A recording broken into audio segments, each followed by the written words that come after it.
It's early. The birds are singing their morning song, and the sun is finally shining. I can't wait to get outside.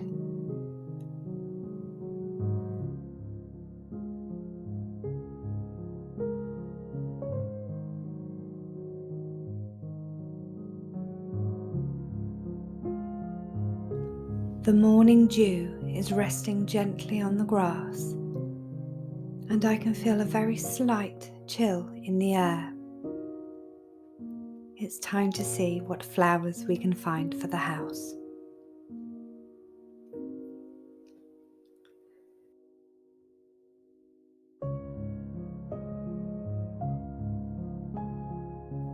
Whilst the bane of my life at the allotment is weeding, I think quite often they have the most beautiful flowers. A weed is only a weed because that is what we have decided. As humans, we have been told that we shouldn't have dandelions in our garden, or ground elder, or ragged robin.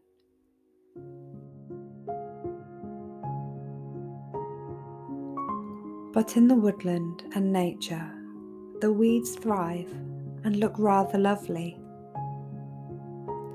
They find their own natural balance without one seeming to take over the other.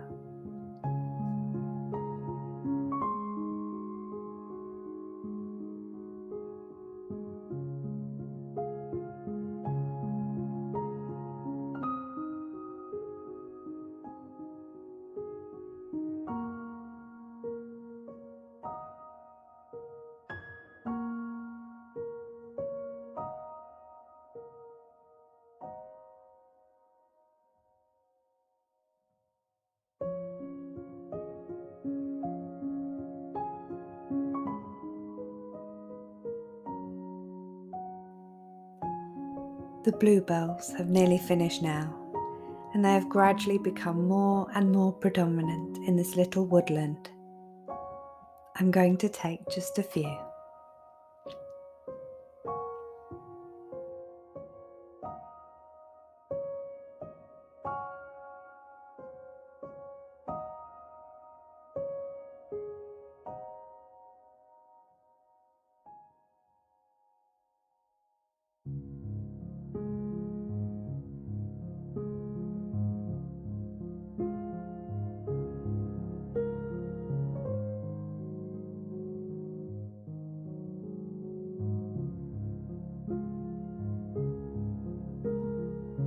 Did you ever used to twiddle a buttercup under your chin?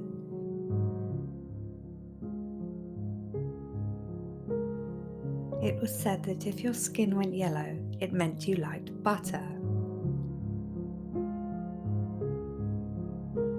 I think physics and the laws of reflection meant that we indeed all liked butter.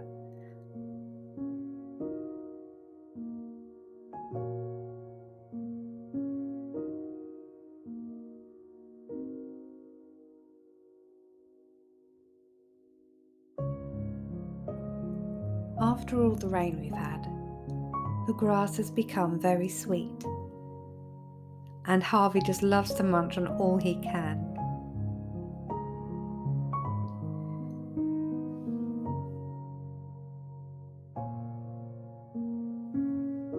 Being a nobody is branded as something we all should avoid. It is a negative term used ultimately to insult someone's self-worth. Society and the media tell you that we should want to be a somebody, that our only value is in being seen and acknowledged by others. Like many people, I thought by being known and lauded for my achievements was the only way I could have any meaning in my life. I thought without it, I was a nobody.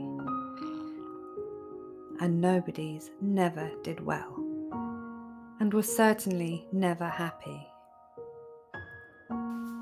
I went to good schools and a good university, where it was drummed into me even more that I had to be successful and I should be ambitious, to always be climbing, to always want more.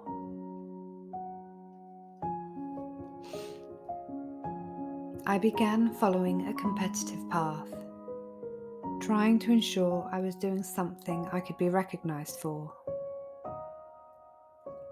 I started my own business when I was 23, grew it, and had sold it by the time I was 28.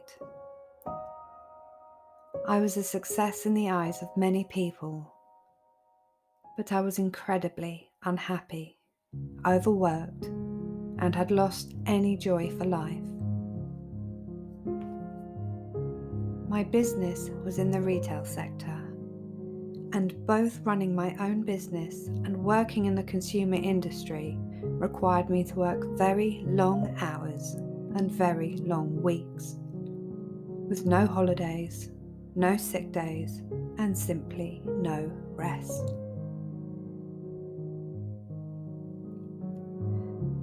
After nearly 6 years, the combination of the nature of retail and running your own business had taken its toll, and all I wanted to do was hide from the world. I had plans of being a successful business owner, building and running an empire, and ultimately showing my worth through my achievements. I honestly believed this would bring me happiness. It didn't. I never really understood what burnout was until it happened. And it's very real.